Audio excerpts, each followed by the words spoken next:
आखिर कैसे सुधरा जमींदार अपनी आदत से, जबकि उसे तो लोगों को ठगने की आदत थी, पैसा कमाने की आदत थी।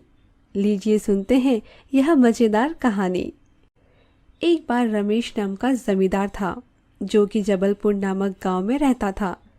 उसकी आदत थी वह भोले भाले मजदूरों को, ग्रामीणों को ठगता था और उन्हें पैसे ब्याज पर उधार दिया करता था। वह कभी अपना पैसा चुका नहीं पाते और ब्याज उन्हें भरना पड़ता, जिससे कि गरीब और गरीब होता जा रहा था। ऐसे ही एक दिन वह रात को सो रहा था। उसके सपने में साक्षात यमराज जी आए।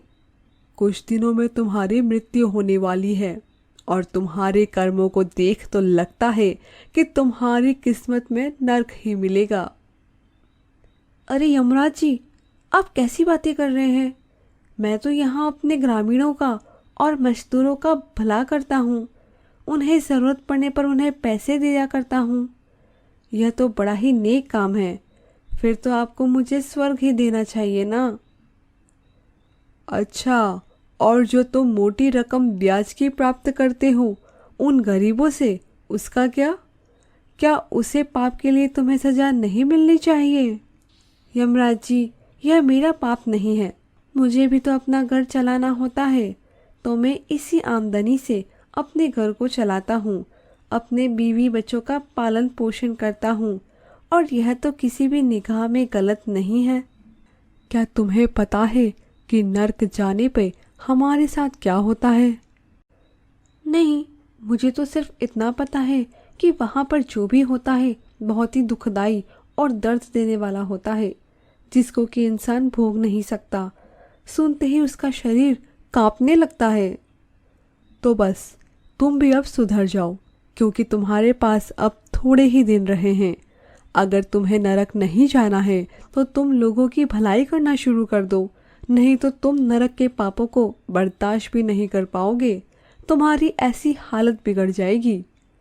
अपने पापों का प्रायश्चित तुम यहीं पर रह के कर लो, ताकि तुम्हें नरक जाना ही ना पड़े। मैंने तुम्हारे अच्छे के लिए बहुत अच्छी सलाह दे दी है, और उसे मानना और ना मानना यह तुम्हारे ऊपर है। यमराज जी, क्या मैं आपसे एक सहायता मांग सकता हूँ? हाँ बोलो, क्या मदद चाहिए? आप मुझे एक बार स्वर्ग और नरक दोनों जगह का भ्रमण करवा दीजिए, ताकि मैं जहाँ भी जाऊँ मुझे पता रहे कि मेरे साथ क्या होने वाला है। ठीक है, मैं तुम्हें स्वर्ग और नरक दोनों की सैर करा देता हूँ।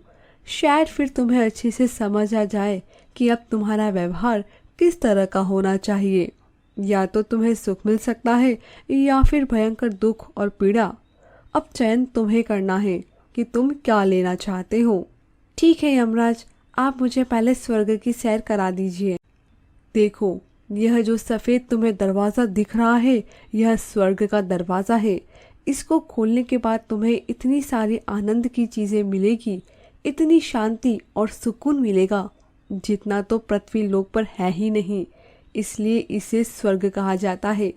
लोग यहाँ आने के लिए अच्छे अच्छे कर्म करते हैं, दया रखते हैं, तब जाकर यहाँ आते हैं। भगवान में अटूट श्रद्धा रखते हैं। चोरी, पाप, मोह, माया, लालच, क्रोध, जो भी इन सबको रखता है वह कभी यहाँ तक नहीं पहुँच सकता। आओ, अब मैं तुम्हें नरक की सैर कराता हूँ। जमींदार को यमराज नरक के दरवाजे तक ले जाते हैं। तभी दूर से ही चीखों की आवाजें सुनाई देती है।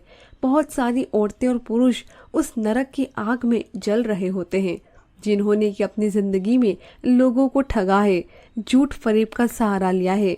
वह सभी वहां पर मौजूद थे। यह देख के जमींदार अंदर तक हिल जाता है। मैं तो कुछ बोलने लायक नहीं हूँ। मुझे एहसास हो गया है कि मैं गरीब लोगों को ठगता हूँ। इस वजह से मैं भी इसी नरक का हिस्सा बनने जा रहा हूँ। इससे अच्छा तो यह होगा कि मैं अभी से ही अपने कर्मों को सुधार लूँ, ताकि मुझे इस भयंकर पीड़ा से ना गुजरना पड़े।